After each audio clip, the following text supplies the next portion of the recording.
famille, un camion en guise de maison, 5 ans et 5 continents. Fred, Laure, Martin et Chine partent à la découverte de notre planète. Leur ambition ? Aller à la rencontre des femmes et des hommes qui, chaque jour, tentent de réconcilier l'homme et la nature. La route sera longue et difficile. Mais la famille de Martin veut partager avec nous les 1001 idées malines de ceux qui préparent aujourd'hui le monde de demain.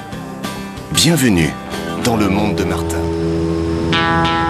Cela fait près de 10 heures que le typhon Danas balaye le Japon. Une pluie torrentielle et des rafales à plus de 130 km/h bloquent la famille sur l'île de Kyushu, au sud de l'archipel. Un cargo devait les transporter ce matin jusqu'en Corée, à 200 km à l'ouest, mais le trafic maritime est paralysé. Il est dangereux de s'aventurer à l'extérieur car des débris emportés par le vent peuvent surgir de n'importe où. Mais à l'intérieur du camion, on ne s'en fait pas trop. Qu'est-ce que vous faites les petits vilains? Dehors c'est la tempête, ça vous gêne pas pour regarder un film? Ça bouge ou ça bouge pas le camion? Oui, ça bouge. Alors ce soir, soir de typhon, qu'est-ce que nous avons au menu? Les poivrons au poulpe. Les poivrons au poulpe. Yes. Voilà ce qui est intéressant. Et à la sauce tomate.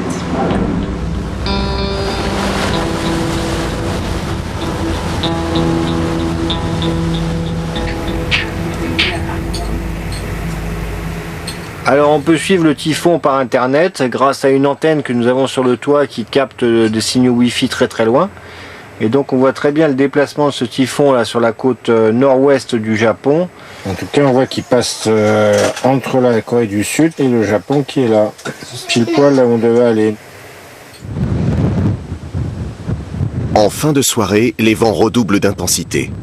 Mais dans le cocon du camion, rien ne semble troubler le sommeil de Martin et Chine. Il est 22 h, je pense qu'on est à peu près au pic de ce typhon. Ça berce plutôt les enfants, on dirait. Moi, je suis pas sûr de bien dormir.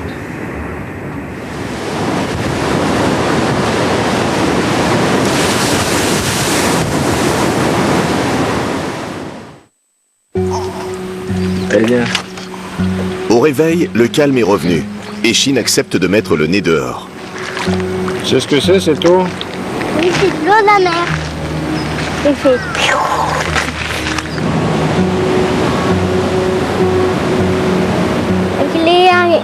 Dans le bac qui sautait par-dessus le mur, c'est pour ça qu'il a amené toutes ces bouteilles.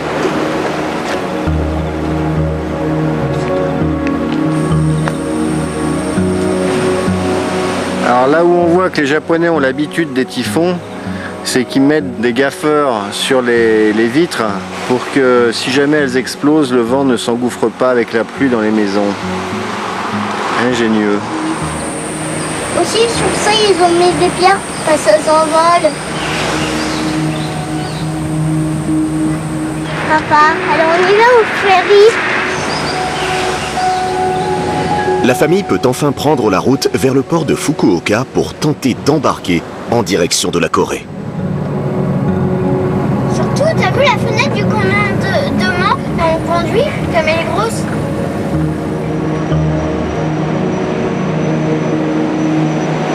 Bye bye, le Japon.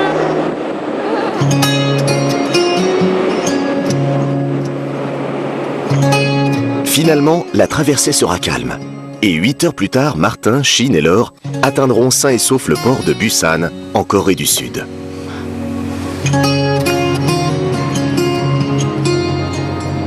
Pour leur première nuit sur la péninsule, Fred a garé le camion dans le quartier de Dongseodong. Aux premières heures du jour, les pêcheurs de poulpes sont déjà à pied d'œuvre.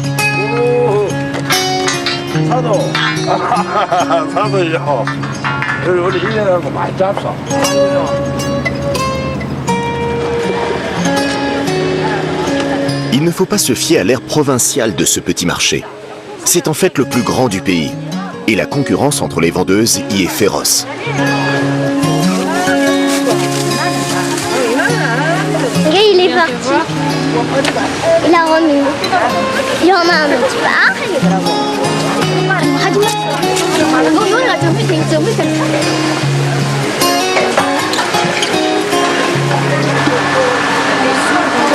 tous les poissons sont d'une fraîcheur incroyable.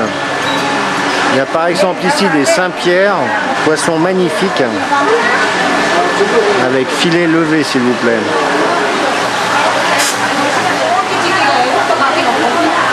La Corée du Sud est l'un des plus grands producteurs de poissons au monde. Mais depuis quelques années, ses stocks s'effondrent et le gouvernement incite désormais les Coréens à se tourner vers l'aquaculture.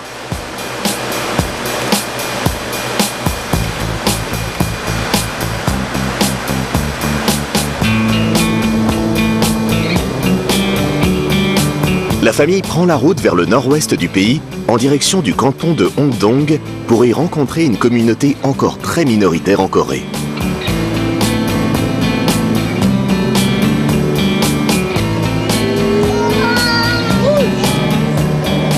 Ta couleur préférée ici? C'est le rouge. De faire un mandala. Et toi, Martin, c'est quoi ta couleur préférée? C'est le bleu.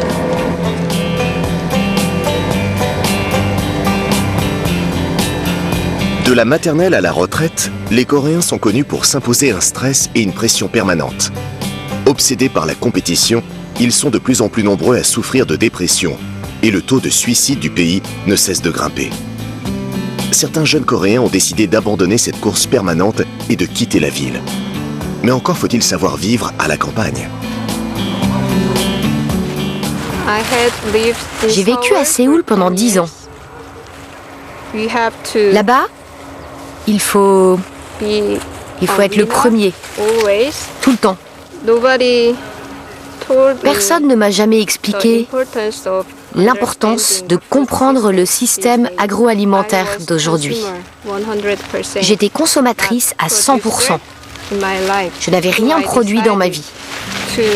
J'ai donc décidé de venir ici pour apprendre à faire pousser mes propres légumes. C'est la meilleure décision que j'ai jamais prise.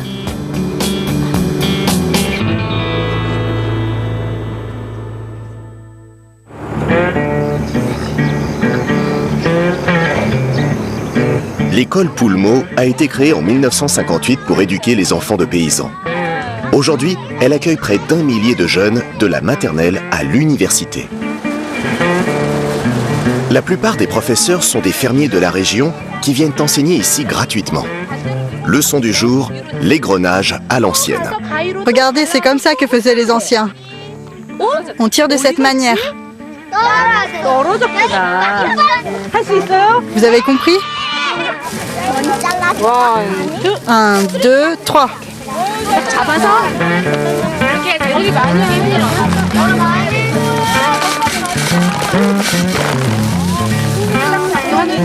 Nous sommes un groupe de fermiers volontaires pour enseigner aux enfants nos techniques traditionnelles. Aujourd'hui, c'est la récolte du riz. Même si nous sommes déjà très occupés et que cela nous prend du temps, nous le faisons parce qu'il est essentiel de sensibiliser nos enfants aux bienfaits de l'agriculture biologique.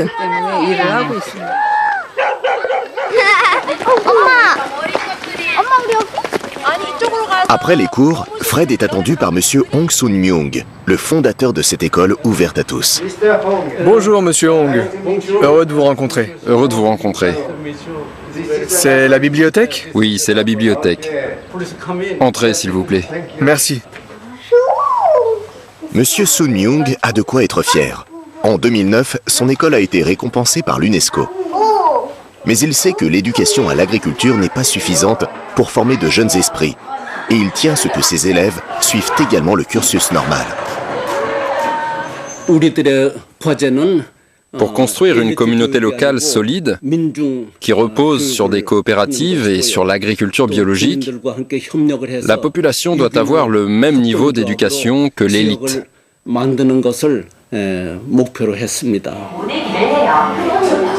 Pour Monsieur Sun-myung, la vie en communauté est aussi un élément clé. Alors pour apprendre la tolérance et le partage, tous les élèves de l'école vivent à l'internat, même ceux dont les parents habitent à proximité. Martin et Shin sont vite adoptés. L'éducation ne se fait pas uniquement avec des livres ou sur les bancs d'une école. La vie quotidienne est une opportunité fabuleuse pour apprendre la tolérance et le dialogue, pour comprendre ce que veut réellement dire vivre ensemble. L'objectif principal des personnes qui rejoignent cette communauté est l'amour et le respect de l'homme et de la nature. Cela devrait être la priorité pour chacun d'entre nous. Les enseignants aussi sont invités à vivre sur le campus. C'est le cas de Kim Win, qui est professeur d'anglais. La majorité des élèves est très intéressée par les questions environnementales. Les professeurs ne leur apprennent pas comment gagner plein d'argent, mais plutôt comment vivre heureux avec la nature et les êtres humains. Nous nous intéressons davantage à rendre ce monde plus harmonieux. Pour être un bon fermier, il est important de savoir ce qu'il se passe dans le monde. Donc ils doivent être cultivés, connaître les arts et tout ce genre de choses, je pense. Les élèves travaillent pour des coopératives que l'école a créées avec les habitants alentours. Et ces coopératives vendent leurs produits dans toute la région. Ces fleurs, par exemple, sont destinées au prochain festival régional. Il faut qu'elles fleurissent le jour J, alors on les surveille de très près. Grâce à ces efforts communautaires, Hongdong est aujourd'hui considéré comme le cœur battant de l'agriculture biologique en Corée.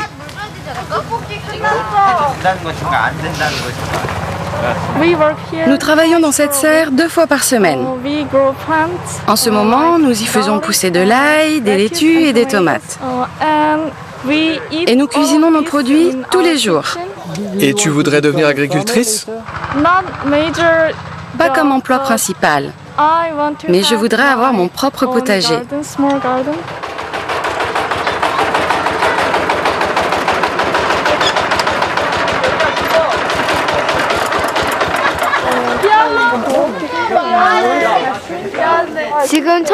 Comparé aux autres écoles, ici les étudiants sont vraiment gentils. Chacun fait attention aux autres. Et les étudiants aiment ce qu'ils font. Ils sont sincères et volontaires. Le jardinage est très important. On apprend à quel point la vie est précieuse grâce aux plantes et aux semences dont on s'occupe tous les jours. Dans les autres écoles, on n'apprend pas la vraie vie. Et je suis si heureuse de récolter un légume que j'ai planté.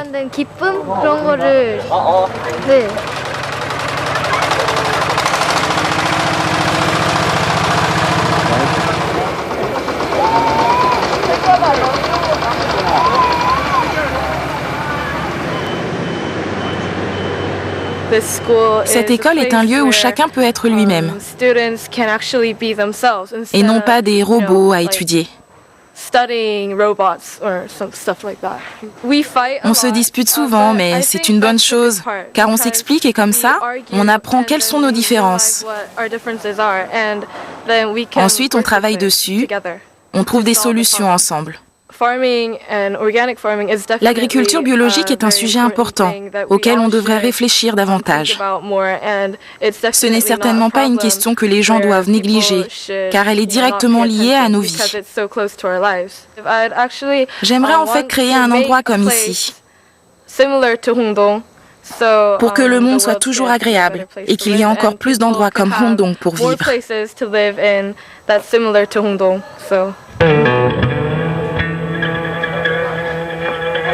Les jeunes Coréens qui ont subi les dramatiques conséquences de l'engouement national pour la compétition sont de plus en plus nombreux à remettre ce système en cause. Là, il y a plusieurs trucs. Des aubergines, des piments. Tu vois? Piment. Des salades. Là.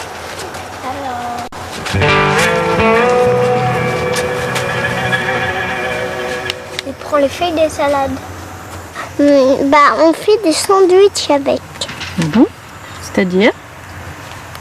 On met tout dedans, tout ce qu'on veut. D'accord, on la roule et après? Et après on mange comme un pain. Bon appétit! Grâce à un système ingénieux, ces serres alimentent la communauté toute l'année, même en hiver quand le thermomètre descend en dessous de zéro. C'est une serre triple.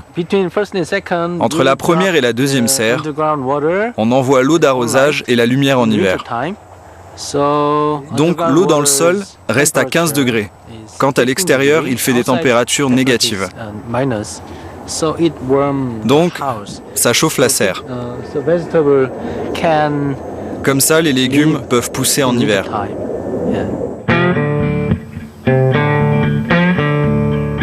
Aujourd'hui expert en agriculture, M. Shaw fait partie des nouveaux convertis. Il n'y connaissait rien il y a encore quelques années. J'ai travaillé dur dans une entreprise pendant 5 ans. Et puis un jour, j'ai lu le livre « L'Empire de la honte », écrit par Jean Ziegler.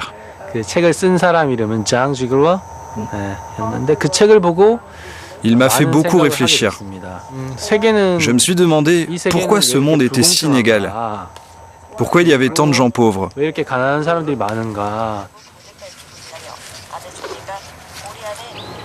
Le livre du Suisse Jean Ziegler décrit combien il serait facile de nourrir toute la planète, à condition que les puissants l'autorisent. Il n'en fallait pas plus à M. Shaw pour se lancer, avec sa famille, dans une nouvelle vie.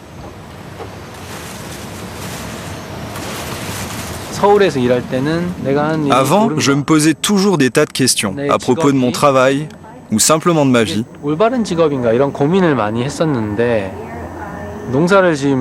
Et maintenant que je suis ici, je suis libéré de toutes ces questions. Ma vie est en accord avec ce que je crois être bon. Et faire pousser de la nourriture pour les autres me rend très heureux. Quand il n'est pas au champ, M. Shaw fait profiter la communauté de son autre talent, le chant.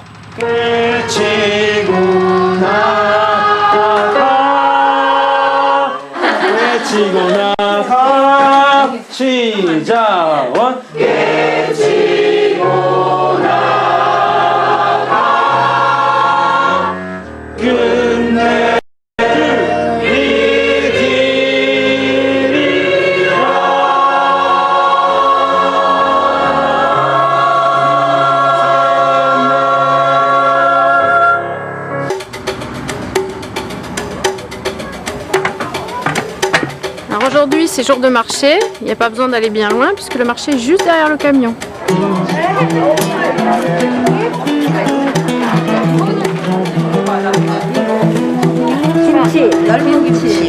Qu'est-ce que c'est? Du tofu. C'est un marché particulier puisque c'est un projet d'économie solidaire.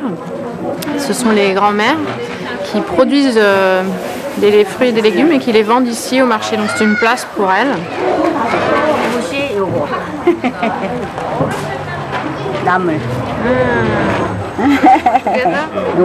Des épinards.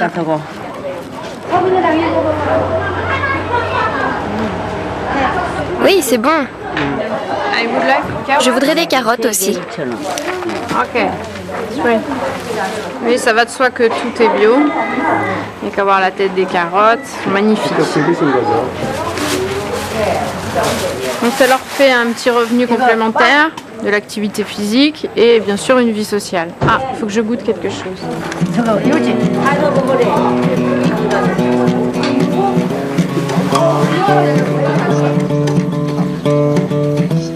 Après les courses, Laure rejoint Fred, Martin et Chine pour visiter la ferme de Monsieur Lee. Ici, tout est affaire de famille. Le père élève les vaches, la mère s'occupe de la traite, le premier fils fait pousser le maïs qui nourrit les vaches et le second se charge de la fabrication des yaourts. Je suis né ici et j'ai suivi les cours de l'école Pulmo. Mes fils aussi.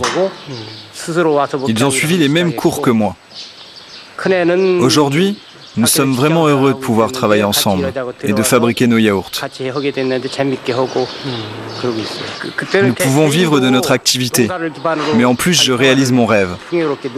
Faire à la fois quelque chose d'utile et bon, tout en maintenant les liens entre les membres de la communauté.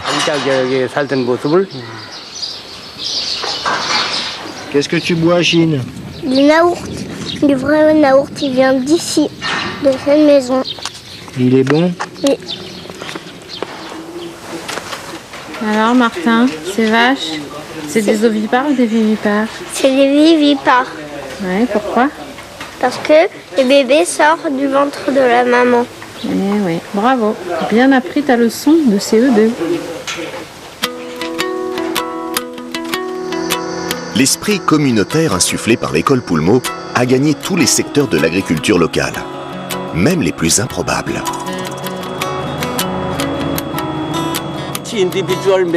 Si chacun faisait son compost, ce serait trop de travail. Ça prend beaucoup de temps. Avec cette organisation, les fermiers ont plus de temps pour leur travail et c'est beaucoup plus efficace.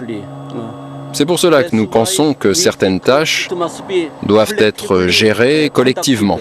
C'est la meilleure manière, je crois. En moins de 2 mois, les excréments de toutes les vaches de la communauté sont recyclés.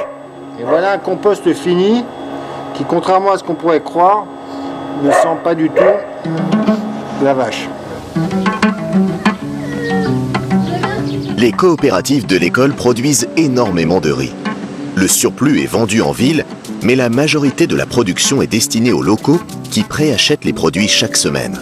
Certains paysans ont même trouvé d'autres idées pour écouler les stocks. C'est une coopérative de fermiers qui gère ce restaurant. C'est bio, c'est sain et ce n'est pas cher. Joshua est l'un des membres les plus actifs de sa coopérative.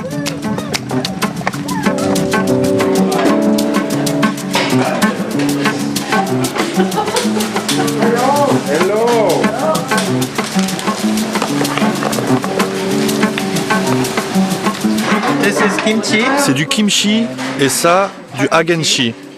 Ce sont des légumes. Ce sont des légumes. Oui, mais un peu épicés. Hein. Épicés, d'accord. Des œufs? Oui, des petits œufs. Et tout est bio et local. C'est magnifique.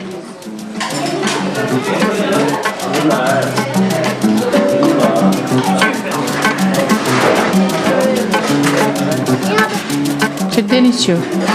J'adore parce que c'est plein de surprises. Par exemple ça là. Il y a une herbe super parfumée, pimentée. Super bon. Après le repas, Joshua propose alors Fred, Martin et Chine de l'accompagner jusqu'à sa ferme située à quelques kilomètres. Quel est ton but? Faire en sorte que les gens restent vivre dans cette région? Oui, c'est ça. Donc ils doivent apprendre comment vivre à la campagne. C'est à nous de leur montrer comment ils peuvent vivre ici avec une bonne qualité de vie. Pas seulement en gagnant de l'argent.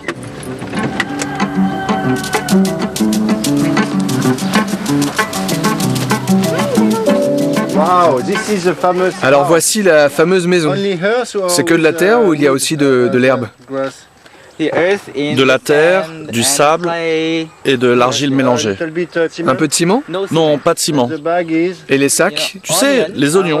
Ah, des sacs à oignons. Oui, des sacs à oignons. Et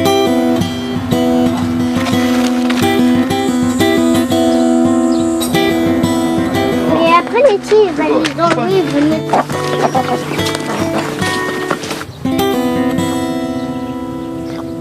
Je mouille la maison, comme ça après on pourra la construire. Joshua a conçu cet abri pour que les paysans puissent se reposer à l'ombre durant les chaudes journées d'été. On voit encore. Et en bas aussi, Chine, il faut en mettre. La technique de construction est si simple que Martin et Chine, avec un peu d'aide, pourront terminer cet abri en seulement quelques heures.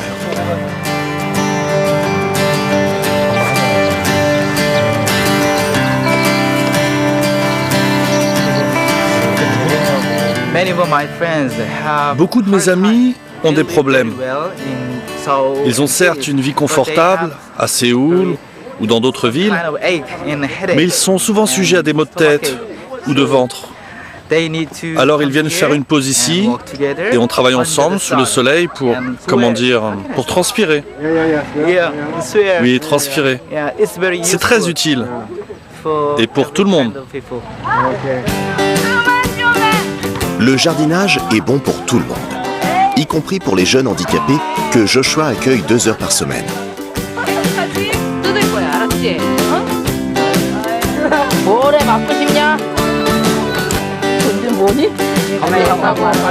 Accompagnés de leurs éducateurs, ils viennent ici développer leur motricité et partager un vrai moment de convivialité autour du travail de la terre. Aujourd'hui est un jour particulier, c'est l'anniversaire de la ferme. Et comme tous les ans, toutes les personnes y ayant travaillé viennent célébrer les progrès réalisés.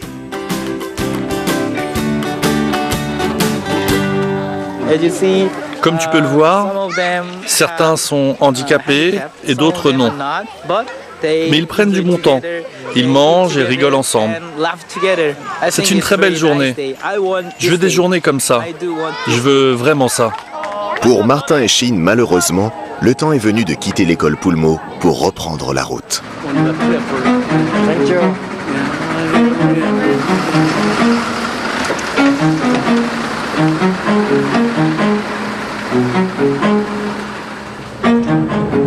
Comme tous les Coréens ne sont pas prêts à quitter la vie urbaine, la famille de Martin prend la direction de Songdo, une ville côtière à une 50aine de kilomètres à l'ouest de Séoul, la capitale.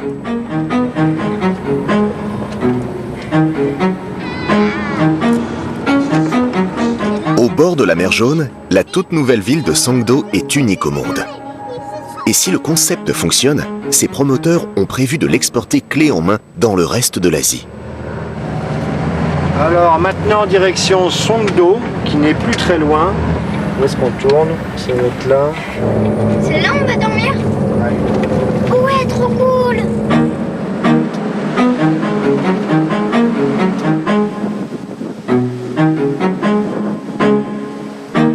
Le roi ne mange que du chocolat. Le roi peut regarder la télé toute la nuit. Je suis le loup. Et voilà. Tu veux une autre? Oui.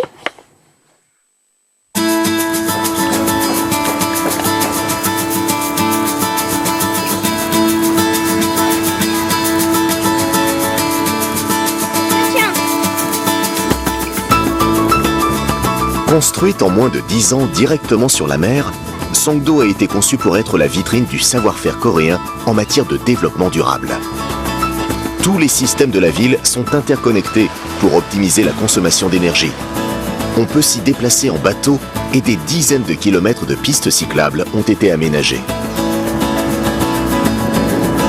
Qu'est-ce que tu vois? Ici, tu peux mettre tes 2 yeux.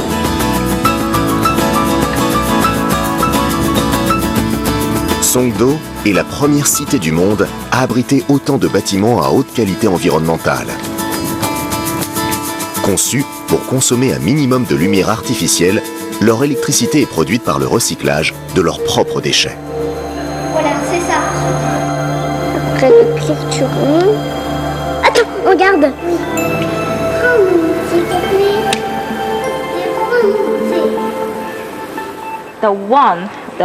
Celui-ci, qui est éclairé, cet immeuble a obtenu le label LEED pour ses économies d'énergie. Et puis, il y a aussi le GCF, le Green Climate Fund, qui a choisi de s'installer dans cet immeuble. Ce sont les bureaux des Nations Unies qui s'occupent des fonds concernant le développement durable. Et ils ont choisi Songdo pour établir leur base de travail sur les sujets écologiques.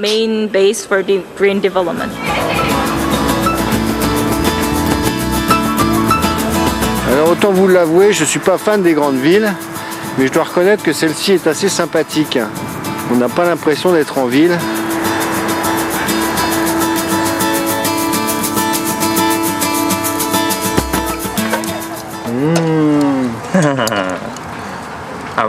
Ce n'est pas cuit encore. Songdo a d'abord été conçu comme un quartier d'affaires. Mais en réservant près de la moitié de la ville aux espaces verts, ces concepteurs ont voulu préserver les habitants du stress qui règne dans la plupart des villes asiatiques. Qu'est-ce qu'il faut, Milo ? Il peut installer un feu dans leur tente. Parce qu'il y a des tentes, des fois, qui sont penchues et il y a un petit trou de lumière comme ça. Comme des yourtes. Ouais, comme des yourtes. C'est comme ça qu'il peut faire un feu.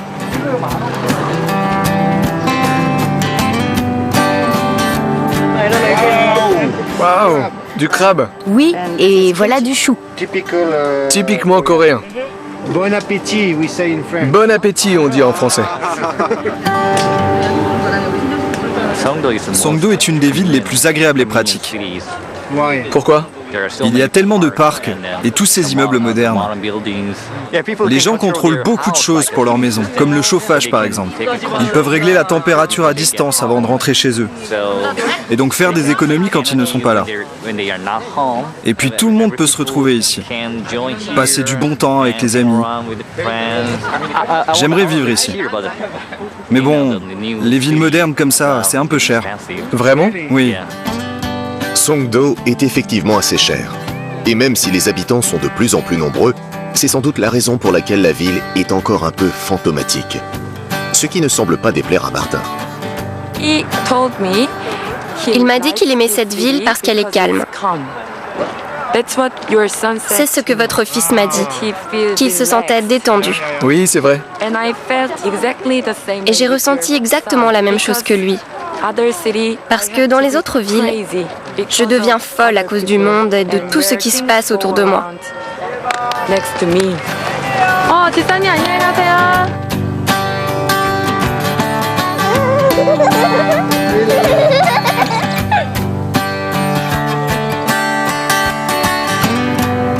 Fred, Laure, Martin et Shin mettent le cap sur l'arboretum de Baekdu-daegan, situé à une centaine de kilomètres à l'ouest. Il s'agit du plus grand jardin botanique alpin de toute l'Asie. Son but est à la fois de préserver la biodiversité et de la partager avec les visiteurs.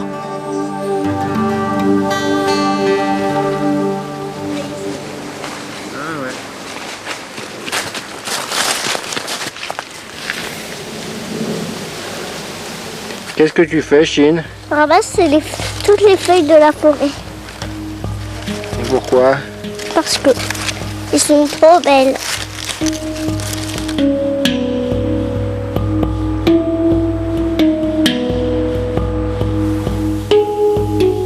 Aujourd'hui, la famille a la chance d'être accompagnée par Monsieur Kwon Sun-rae, le directeur du jardin. 한번 해보세요. 한번 해보시라고.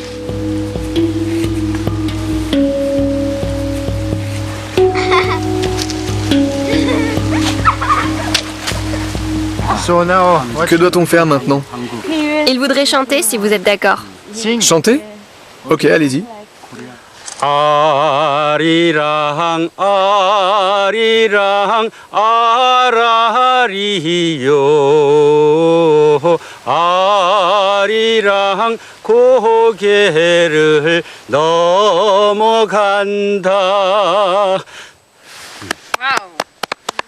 나를 버리고 가시는 님은 심리도 못 가. Après cette petite communion avec les arbres, le camion reprend sa route vers l'est.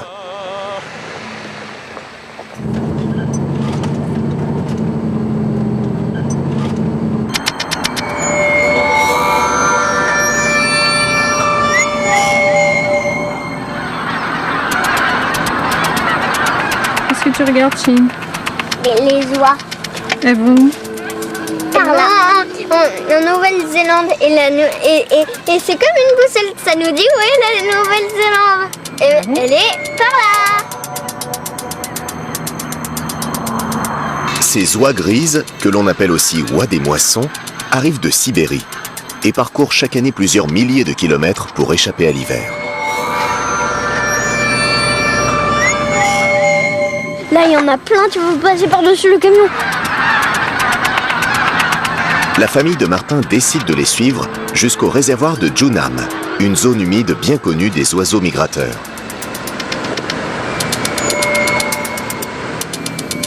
À l'automne, on peut y observer des dizaines de milliers d'oiseaux et des centaines d'espèces différentes.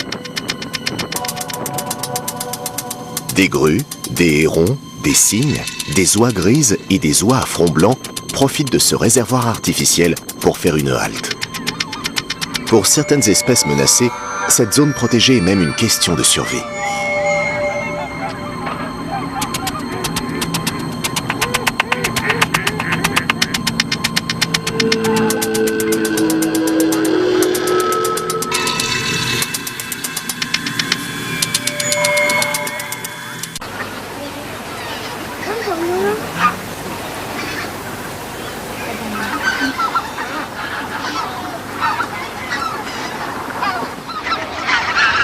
Ce matin, une brume épaisse s'est abattue sur l'étang. Comme on n'y voit plus rien, il va falloir remplacer les cours en plein air par des leçons plus classiques. Alors le phoque, il faut le coller à gauche de l'igloo. C'est où à gauche? Comment tu le sais? Parce qu'il y a des grains de beauté, il n'a pas de grains de beauté. Sur une main, tu as des crins de beauté? Oui, là. Et comme ça, tu sais que c'est la gauche? Oui, et là, c'est la droite. Ok, donc le phoque, il va à gauche. Je dis parce que là, tu n'as pas mis le re, il va cuire. Je dis couper, enlever le cœur. C'est dur l'école, Martin? Non. T'es content de ta maîtresse? Oui. Et toi, tu aimes bien l'école? Oui. Pourquoi c'est bien l'école? Parce que c'est vite fait et en plus j'adore. C'est vite fait? Oui, et en plus c'est rigolo. Pourvu que ça dure.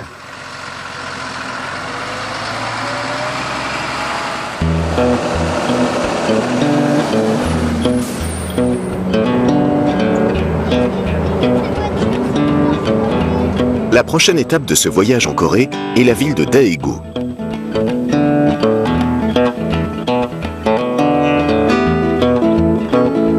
Nous voici à Daegu, la 3e plus grande ville de Corée du Sud. Et ici se trouve depuis plus de 400 ans un marché aux herbes médicinales, le plus grand de Corée et peut-être même du monde. Ici, on prépare, on conditionne ce qui va être des médicaments pour la Chine, le Japon et bien d'autres pays. La médecine traditionnelle coréenne est peu connue en Occident, où on la confond souvent avec la médecine chinoise. Son histoire commence pourtant il y a plus de 5000 ans. Et pourquoi est-ce que c'est bien de se soigner avec des herbes, Martin? Alors parce qu'il y en a plein de partout et aussi que c'est pas cher. Donc on peut soigner beaucoup de gens grâce aux herbes. Martin et sa famille ont rendez-vous au musée de la médecine orientale avec Choi Soo-reon qui est guide.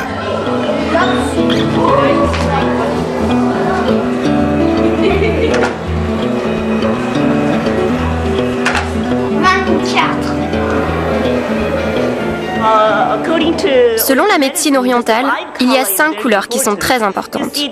Le blanc, le rouge, le vert, le noir et le jaune ont un rôle majeur. Chaque couleur d'aliment est liée à des organes. Si vous avez des maux d'estomac, les aliments de couleur jaune sont importants pour vous. La citrouille ou l'orange sont bonnes pour votre santé. Non, ça fait du bien à quoi les fraises et les tomates? Vas-y, appuie. C'est pour le cœur et les intestins. Le broncoli, ça fait quoi? Ça fait le foie.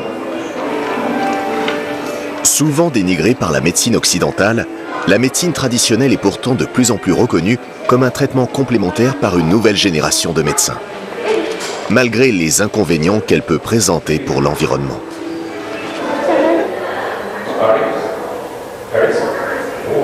Alors je mettrai un petit bémol à la médecine traditionnelle, c'est l'utilisation des animaux, notamment les animaux en voie de disparition. Tigre, ours, saïga, qui est une antilope des pays froids, qui a disparu par exemple à 94% parce qu'elle est braconnée pour ses cornes. Et donc ça c'est un peu moins bien à mon avis.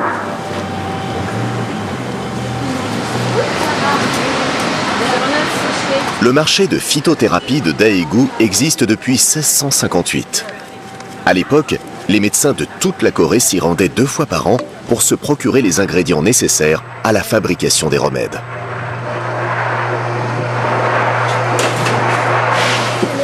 La médecine coréenne est avant tout préventive On consulte son médecin régulièrement, même si l'on n'est pas malade, et celui-ci prescrit un traitement de fond pour préserver l'équilibre général du corps. Mais certains produits sont rares et donc chers, voire très chers. 70 000 won le kilo. C'est un champignon un peu cher, mais il empêche d'avoir un cancer. Alors les Coréens en boivent régulièrement en infusion. C'est bon puisque ça prévient le cancer. Et voici une baie. Si vous parlez beaucoup et que vous avez mal à la gorge, vous les faites bouillir et les buvez tous les jours. C'est bon pour vous. Vous savez, chaque fruit, chaque graine est bonne pour quelque chose. Il y a tellement de choses.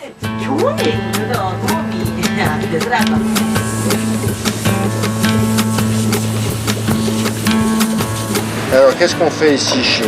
On se trempe les pieds dans l'eau et c'est un médicament. C'est un médicament, ils ont mis des herbes à infuser dans l'eau. Oui. Si t'as un bobo, ça fait quoi? Ça le soigne.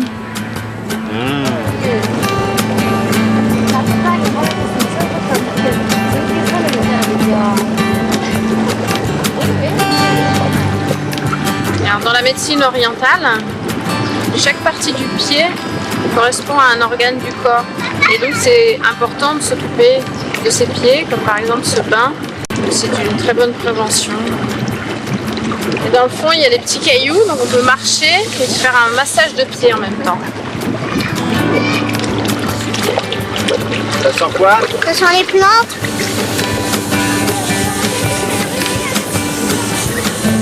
Alors, dans la famille, personne n'est malade pour l'instant. En tout cas, on ne le sait pas. Mais comme cette médecine semble être une médecine plus préventive que curative, nous avons décidé de consulter un médecin, voir un peu dans quel état nous sommes vraiment.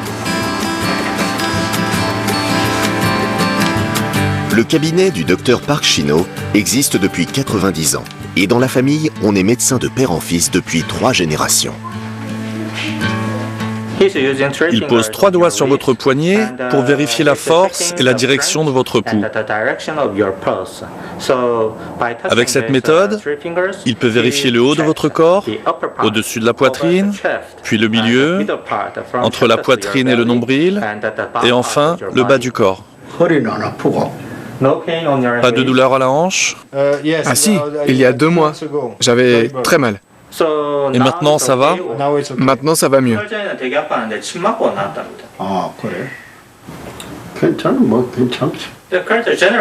Globalement, vous allez bien.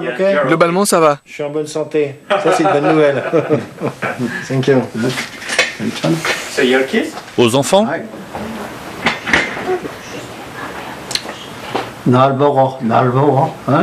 Faut que tu le regardes. Regardez dans les yeux. Quel âge a-t-il? Presque 8 ans. La morphologie du visage, celle du corps, la couleur de la peau, la voix, tout est observé par le médecin pour évaluer la santé du patient.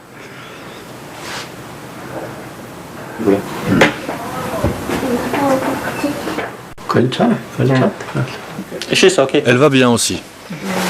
Une mixture de plantes médicinales est tout de même prescrite à la famille pour garder la forme. On mélange tous les ingrédients dans un sac.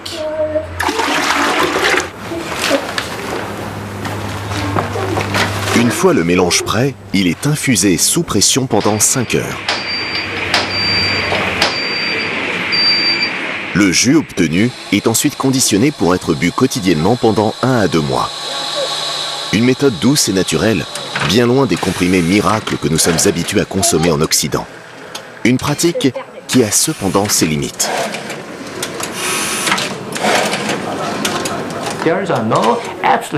Il n'y a pas de remède miracle pour soigner une maladie. Mais il y a une chose absolument fondamentale pour éviter de tomber malade. Manger sain et équilibré tous les jours. Notre médecine est moins puissante que la pharmacologie occidentale. Donc la médecine naturelle par les plantes n'est pas pratiquée dans le monde entier.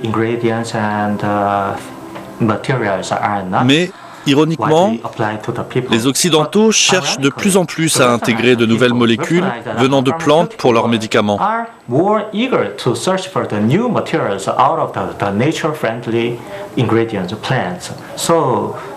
Il suffirait de briser cette barrière entre nos deux mondes. Et je pense que notre médecine pourrait apporter sa contribution à la médecine mondiale.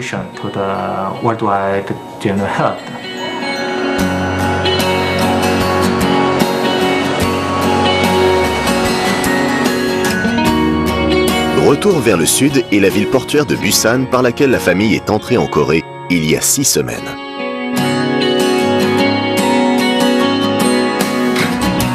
Nous revoici à Busan, en plein centre-ville.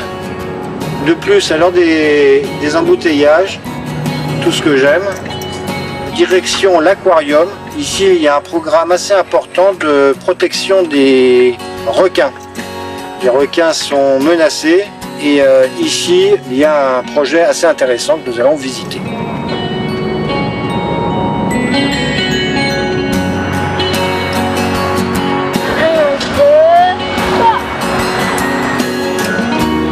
Depuis la nuit des temps, le potage d'ailerons de requin est considéré par la médecine orientale comme un fortifiant.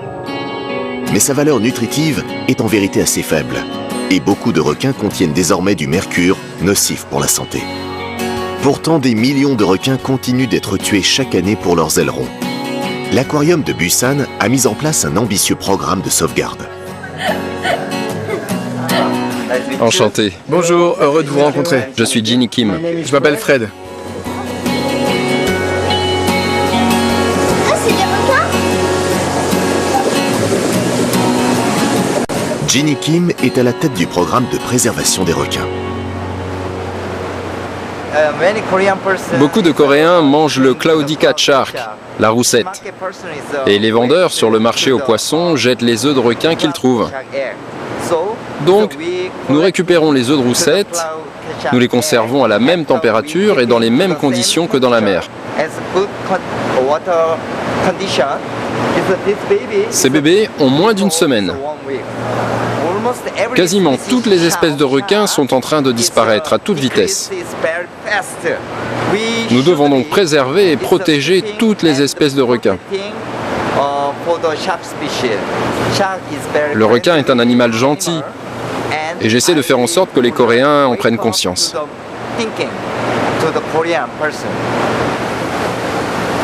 Cette prise de conscience passe bien sûr par une meilleure connaissance des requins. Ginny Kim emmène donc régulièrement des classes de la région assister à des lâchers de jeunes requins dans l'océan. Et pour les adultes, il a imaginé une immersion totale.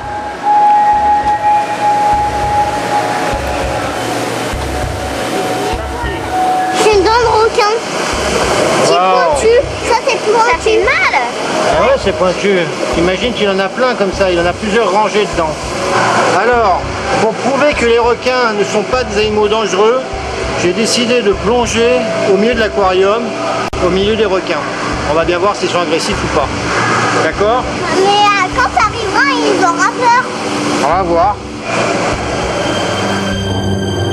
Fred s'apprête à plonger dans l'aquarium des requins. Pointe noire, pointe blanche et requins taureaux ne sont pas très agressifs. Mais les plus grands mesurent quand même plus de 4 mètres et pèsent jusqu'à 110 kilos.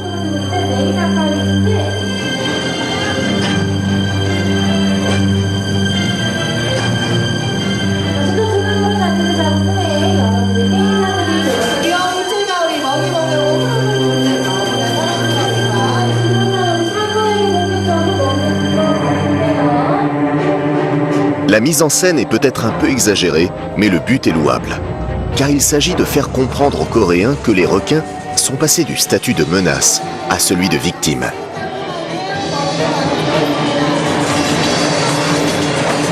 En seulement 30 ans, 80% de la plupart des espèces de requins ont été exterminées. Un véritable massacre dont l'ampleur semble encore nous échapper.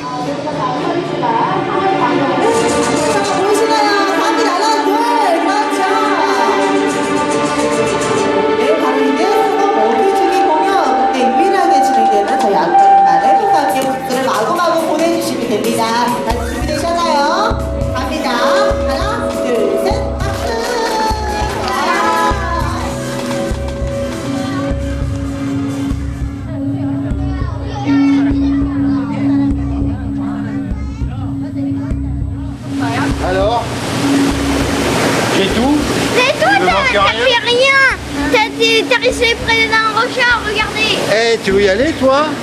T'as vu la taille? Il n'a rien fait, il dit, lui. Et non, il faut pas trop bouger. Quand on ne sait pas, il ne faut pas trop bouger, parce que sinon ils peuvent t'attaquer quand même. C'est quand même des grosses bêtes. C'est des grosses bêtes, mais ils m'ont accepté chez eux et ça s'est bien passé. Un petit peu, des fois. Hein. T'as vu comme ils sont gros? Ils sont plus gros que moi.